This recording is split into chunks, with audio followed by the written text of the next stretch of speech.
বাবু, অনেকদিন হয়েছে সিএস খেলি না, একটা সিএস দাও তো, সিএস খেলি। আরে হ্যাঁ মামা, আমি এটাই বলতে চাচ্ছিলাম। 1 মিনিট দাঁড়াও, আমার বন্ধু জয়েন দিচ্ছে। আরে ভাবিজি কেমন আছেন? আমি যেমনই থাকি তাতে তোমার কি? আরে বেবি, এইভাবে কেন বলতেছো? আমার বন্ধু লাগে ওই। বন্ধু তো কি হইছে, যখন তুমি জানো ওরে আমার পছন্দ না, তারপরও আমার গ্রুপে ওরে কেন ডাকো? আরে বন্ধু, তুই কেন বারবার ওর সাথে এমন করস, যখন তুই নিজে জানিস তোরে দেখলেই ওর রাগ ওঠে। আরে বন্ধু সরি। রিমন, আজকের পর থেকে এরকম আর কখনো বলবো না। তোমরা সবাই খেলো, আমি যাচ্ছি। আরে শোন, ধুর, রাগ করে চলে গেল। তো কি হইছে চলে গেলে? সবসময় তো তোমার সাথেই পড়ে থাকে, ওর জন্য তোমার সাথে কথা বলার টাইমও পাই না। ওই আমার বন্ধু, আমার সাথে না থাকলে কার সাথে থাকবে?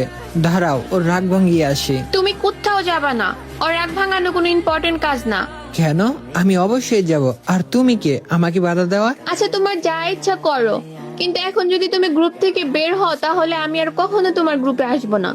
ও ঠিক আছে, আইসো না, বাট এখন তো গ্রুপ থেকে আমি যাব না, কারণ গ্রুপ থেকে যাবার তুমি।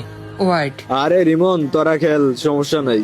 দাঁড়া বন্ধু, আর ভেবে শোনো, যেখানে আমার বন্ধুর মূল্য নাই সেখানে আমার কোনো সম্পর্ক নাই। ভালো থেকো।